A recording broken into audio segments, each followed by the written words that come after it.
오늘 말씀은 사도행전 20장 13절에서 27절까지 말씀입니다. 성령에 매여 예루살렘으로 가다라는 제목으로 함께 나누도록 하겠습니다. 이 사도 바울은 하나님이 이방인의 선교사로 불러주셨습니다. 그래서 사도 바울은 선교지에서 선교의 사명을 감당했습니다. 그가 가지고 있던 여러 가지 이 재능들이 있었지만 그렇지만 한 곳에 머물지 않고 여러 곳을 다니면서 이제 소아시아 지역과 그리스 지역과 마지막에는 이 로마에 이르기까지, 이탈리아의 로마에 이르기까지 복음의 여정을 멈추지 않았습니다. 바울이 걸어간 여정들을 다 합쳐 보니까 1563마일이에요. 차가 없이 걸어서 긴 여정을 평생토록 감옥에 갇히기도 하면서 그 모든 여정들을 감당한 것입니다. 여러분, 그것이 바로 사도 바울의 헌신이었습니다. 사도 바울은 하나님의 선교를 위하여 끝까지 그 사명을 감당했노라.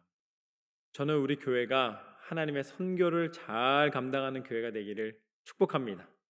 사도 바울은 1차, 2차, 3차에 걸쳐서 아까 말씀드렸던 소아시아 지역과 그리스, 로마까지 복음을 증거하였는데 오늘 본문의 말씀은 그 중에서도 세 번째, 이제 로마로 가기 바로 직전에 있었던 마지막 3차 전도 여정 가운데 나타난 사건입니다. 말씀의 시작은 이렇습니다. 13절부터 16절까지 말씀을 보면 이렇습니다.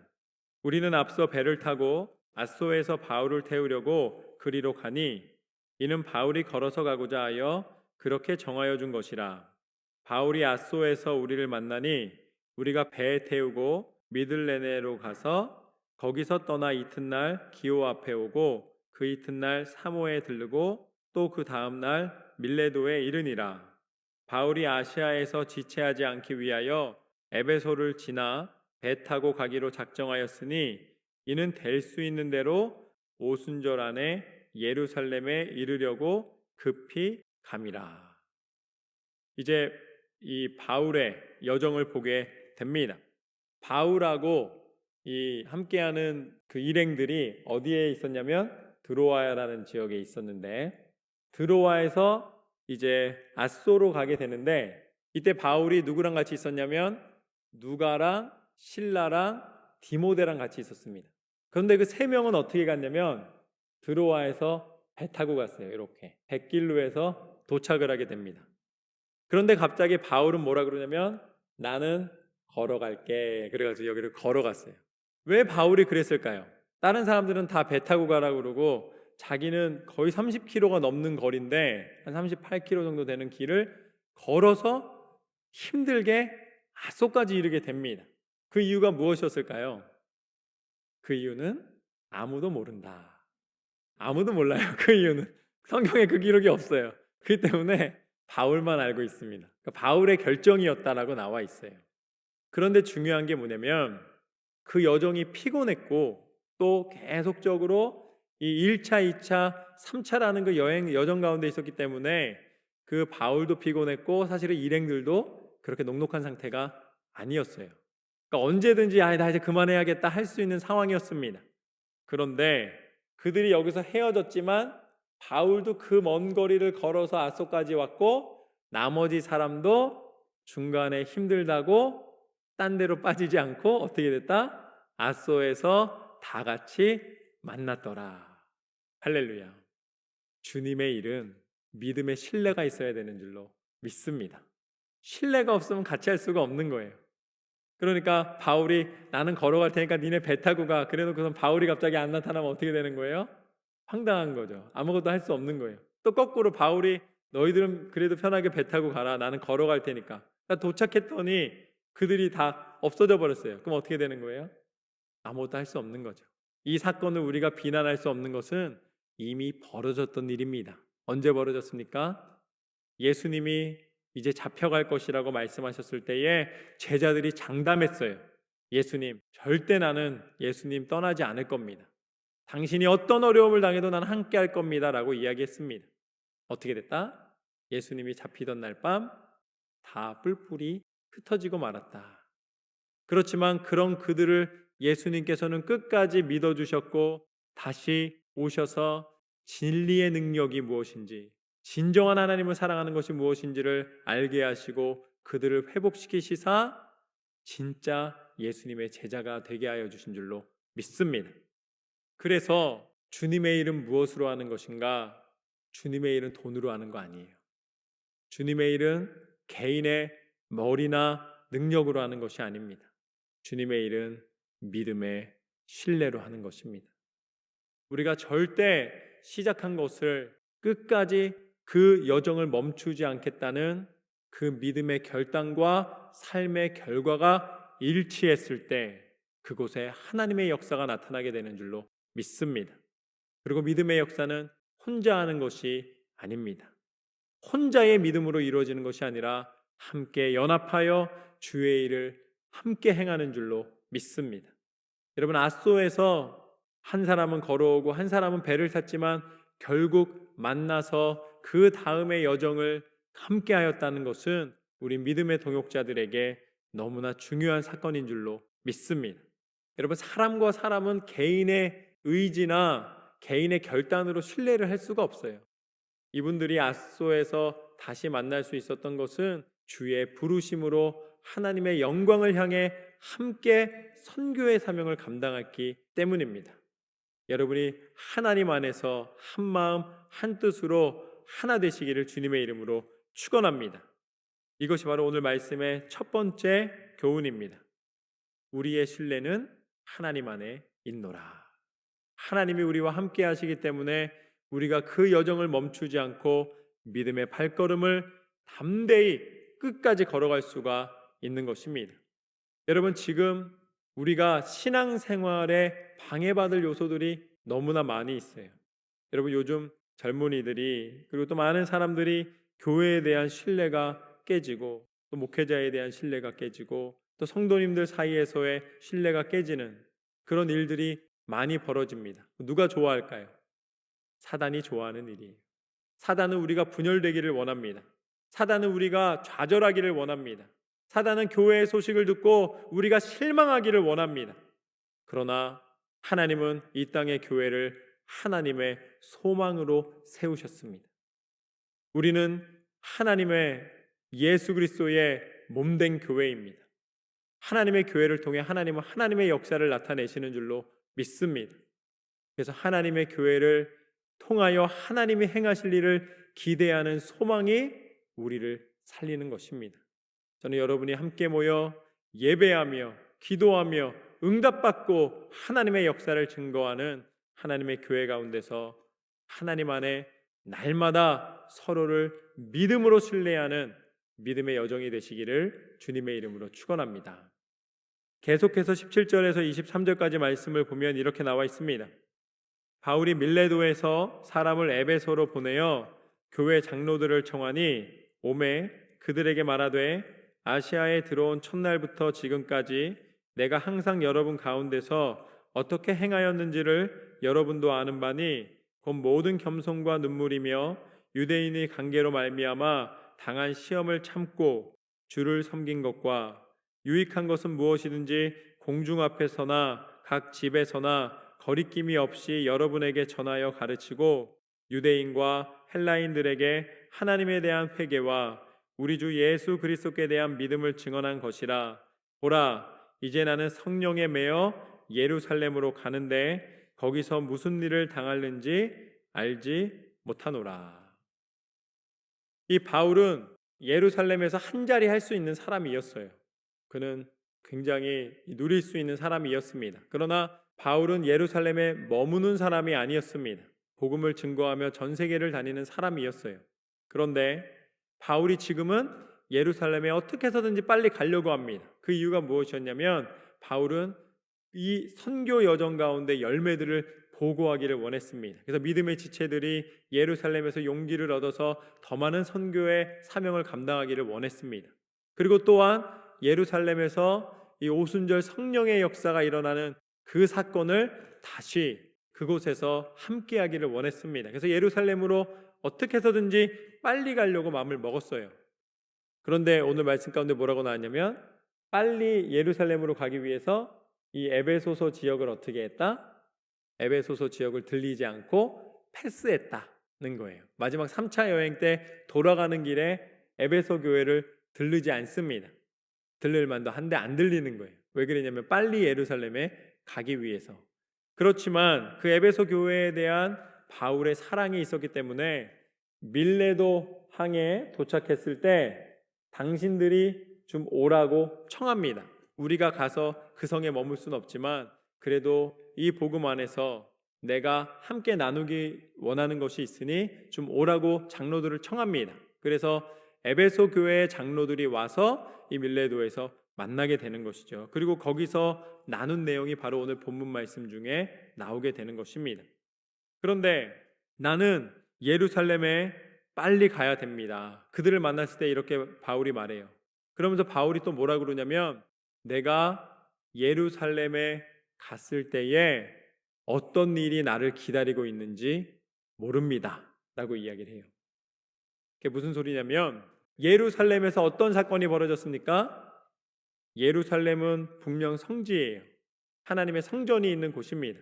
그런데 그 예루살렘에서 예수님을 못 박는 일이 벌어진 거예요. 이 예루살렘은 어떤 곳인가? 예루살렘은 지금 예수님 믿는 사람들에 대하여서 핍박이 있는 곳입니다. 그런데 바울은 지금 그 예루살렘을 빨리 가기 위해서 가는 여정 가운데 그래도 에베소 장로들을 기억하고 그들에게 복음의 능력을 전달하게 됩니다. 그러면서 자신의 앞으로의 미래에 대해서 얘기를 해주는 거예요. 그곳에 들어가서 어떤 일이 벌어질지 나는 모른다. 그럼에도 불구하고 왜 바울이 그곳에 가냐면 하면서 말씀을 전하는 것이 바로 23절 말씀입니다. 오직 성령이 각 성에서 내게 증언하여 결박과 환난이 나를 기다린다 하시나. 이제 예루살렘에 들어갔을 때에 나를 기다리는 것은 무엇인지 모르지만 분명한 것은 그것이 환난이라는 거예요. 결박이라는 거예요. 고통이라는 것입니다. 그곳에서 모진 상황들이 벌어지게 된다는 것을 알고 있는 거예요. 거기서 구금당할 일도 벌어진다는 것을 사도 바울은 예상을 하고 있습니다. 또 성령께서 이미 알려주셨어요. 너는 그곳에 가면 결박되고 환난 가운데 들어갈 것이다. 그럼에도 불구하고 바울이 예루살렘으로 가는 여정을 멈추지 않는 이유는 무엇인가? 24절 말씀에 나와 있습니다. 24절을 함께 읽도록 하겠습니다. 시작. 내가 달려갈 길과 주 예수께 받은 사명 곧 하나님의 은혜의 복음을 증언하는 일을 마치려 하면은 나의 생명조차 조금도 귀한 것으로 여기지 아니하노라. 아멘. 여러분, 바울이 하나님으로부터 이방인의 선교사로 부름을 받았을 때에 바울은 그 사명을 목숨을 걸고 지켜나가는 것을 보게 됩니다. 선교는 바울에게 사명이었습니다. 이것이 오늘 말씀의 두 번째 교훈입니다. 여러분, 사명이 일을 하라는 명령으로 우리는 알고 있지만 사명은 무엇인가? 목숨을 걸고 죽음을 불사하고 감당해야 되는 명령이에요. 여러분에게 주어진 사명이 무엇입니까? 여러분이 지금 하나님의 부르심을 받는다 할지라도 후회 없이 고백할 수 있는 여러분의 인생의 사명이 무엇입니까? 그 사명을 통해서 하나님은 하나님의 사람의 생명의 가치를 증거해 주시는 것입니다. 바울에게 이방인의 선교가 사명이었던 것처럼 그 사명이 생명이었기에 멈추지 않았던 것처럼 여러분의 인생을 이끌어 가시는 하나님의 사명이 무엇인가? 하나님께서는 여러분을 통해 알게 하시기를 원하십니다. 그래서 25절과 27절 말씀을 보면 이렇게 나와 있습니다. 보라, 내가 여러분 중에 왕래하며 하나님의 나라를 전파하였으나 이제는 여러분이 다 내 얼굴을 다시 보지 못할 줄 아노라. 그러므로 오늘 여러분에게 증언하거니와 모든 사람의 피에 대하여 내가 깨끗하니 이는 내가 꺼리지 않고 하나님의 뜻을 다 여러분에게 전하였음이라. 바울은 자신의 정체성이 분명했습니다. 거기서 두 가지 잣대를 가지지 않았어요. 그래서 바울은 뭐라 그러냐면 나는 당신들 앞에서 어떠한 이야기를 해도 내가 비록 사람들에게 오해를 받고 내가 사람들에게 평가를 받는다 할지라도 다른 평가들을 받는다 할지라도 나는 거리낌 없이 내게 있는 가장 소중한 것을 증거합니다. 이 복음 증거의 사명이 나의 생명임을 선포하고 있는 것이죠. 그래서 사람들의 공격과 사람들의 여러 가지 이 계략과 술책 속에서도 그것이 기다리고 있는 예루살렘임에도 불구하고 사도 바울은 멈추지 않는 것입니다. 사도 바울은 자신의 사명을, 그 선교의 사명을, 하나님이 주신 명령을 무엇을 통해 증거하고 있는가? 자신의 삶을 통해 증거하고 있는 줄로 믿습니다. 사도 바울은 그 삶의 모습 자체가 그 사명에서 뒤로 물러나는 삶이 아니었어요. 그것이 사도 바울의 정체성이었고 사도 바울은 분명한 자기 정체성을 가지고 있었습니다. 현대인이 가지고 있는 가장 큰 문제가 뭐냐면 다중인격이에요. 다중인격. 여기서는 이런 모습, 저기서는 저런 모습. 그래서 어떻게 되냐면 내가 누군지 모르는 거예요. 헤매는 거예요. 자기 안에서. 여러분, 하나님으로부터 사명을 받은 사람은 인생이 분명합니다. 인생의 길이 흔들리지 않습니다. 왜냐하면 내 목숨이 다하여도 반드시 해내야 하는 일이기 때문입니다. 그리고 내가 하지 않아도 하나님께서 그 일을 누군가를 통해서 계속 연장시키실 것을 기대하기 때문입니다. 사도 바울에게는 선교가 사명이었어요. 여러분에게는 무엇이 사명입니까? 각자에게 주신 사명이 달라요. 저는 말씀을 증거하는 것이 제 사명입니다. 그래서 다른 모든 것을 다 끊고 하나님 앞에 목회를 하고 있는 거예요. 여러분, 여러분의 인생 가운데 여러분이 일하는 곳이나 아니면 여러분이 하나님으로부터 허락받은 가정이나 그 모든 곳에서 하나님께서 여러분에게 주시는 그 사명을 깨닫고 나아가는 것이 그것이 생명의 가치를 증거할 수 있는 축복인 줄로 믿습니다. 사도 바울은 그 사명을 가지고 있었습니다. 하나님이 사도 바울에게 분명히 해주셨어요. 사도행전 9장 13절에서 16절 말씀을 보면 이렇게 나와 있습니다.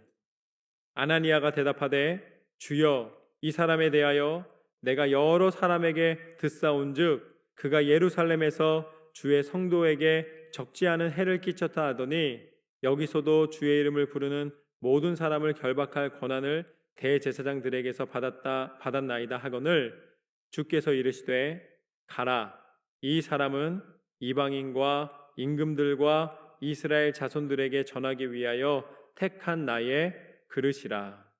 그가 내 이름을 위하여 얼마나 고난을 받아야 할 것을 내가 그에게 보이리라 하시니. 이것이 바로 사도 바울의 삶이었습니다. 아나니아를 통해서 하나님이 전달해 주신, 알게 하여 주신 사도 바울의 사명이었고, 사도 바울은 이방인에게, 임금들에게, 많은 사람들에게 하나님의 복음을 전하는 통로로 쓰임받게 되었습니다.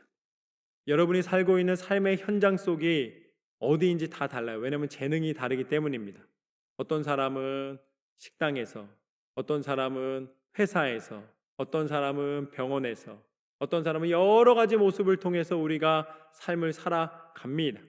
그런데 여러분의 사명은 무엇인가? 그 일을 하면서, 그 일을 통해서 주의 복음을 증거하는 일인 줄로 믿습니다. 대상은 다르지만 여러분의 사명은 단 한 가지예요. 주의 기쁜 소식, 복음을 증거하는 일이 여러분의 사명인 줄로 믿습니다. 그래서 그것을 통해 하나님께서는 하나님의 일을 나타내시는 것입니다. 요즘 사도행전을 읽고 복음서를 읽으면서 계속해서 하나님이 주시는 마음이 무엇이냐면 너는 누구냐라는 거예요.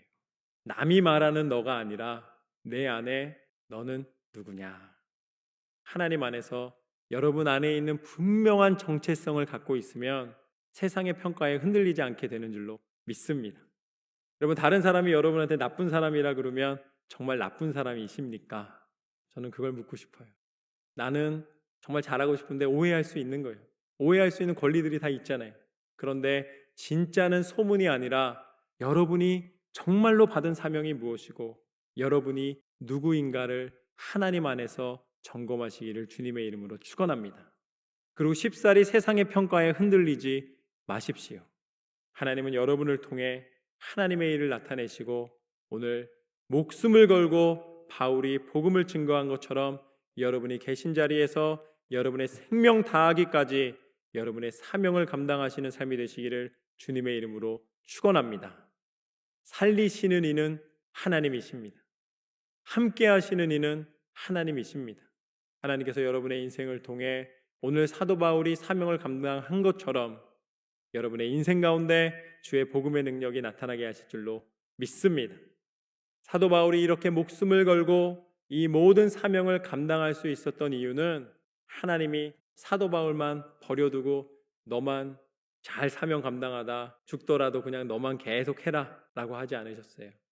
하나님이 친히 사도 바울과 함께 죽으셨습니다. 그 증거가 바로 예수 그리스도이십니다. 예수님이 십자가에 죽으심으로 말미암아 하나님께서 우리에게 약속하신 죄사함의 권세를 우리 가운데 허락하여 주신 줄로 믿습니다. 그 신실한 약속은 변하지 않았습니다. 그리고 다시 부활하시사 우리 가운데 참 생명은 하나님 안에 있음을 알려주셨습니다. 여러분이 사명을 감당하면 여러분이 죽는 것 같이 보이지만, 여러분이 모든 걸 환난 속에서 잃는 것 같이 보이지만 다시 살리시는 부활의 은혜는 하나님의 능력 안에 있는 줄로 믿습니다. 예수와 함께 죽고 예수와 함께 사노라. 사도 바울이 그 비밀을 알았기 때문에 예루살렘에 들어가서 죽음이 기다릴 수도 있는 그 상황 속에서도 나는 예수님과 함께 죽고 예수님과 함께 다시 사노라. 그 믿음의 고백과 함께 끝까지 그 여정을 포기하지 않았는 줄로 믿습니다. 하나님은 여러분과 함께 하십니다. 그 믿음의 여정 가운데 날마다 승리하시기를 주님의 이름으로 축원합니다. 오늘 우리는 세 가지를 나눴습니다. 첫 번째, 우리의 신뢰는 하나님 안에 있다. 우리는 사람의 능력으로 서로를 보장해 주는 것이 아니라 말씀 안에서, 믿음 안에서 서로를 신뢰하며 한 마음으로 하나님의 교회를 이루며 앞으로 나아가는 줄로 믿습니다. 두 번째, 선교는 사명이며 사명은 생명이다. 하나님께서 주신 선교의 사명이 여러분 안에 나타나기를 주님의 이름으로 축원합니다. 마지막으로 당신의 삶의 사명을 찾으라. 사람들의 평가에 흔들리지 않는 여러분 안에 주신 하나님의 견고한 삶의 목적, 그 사명을 발견하시고 여러분 인생 가운데 각자의 주어진 삶 속에서 복음을 열심으로 증거하시는 삶이 되시기를 주님의 이름으로 축원합니다.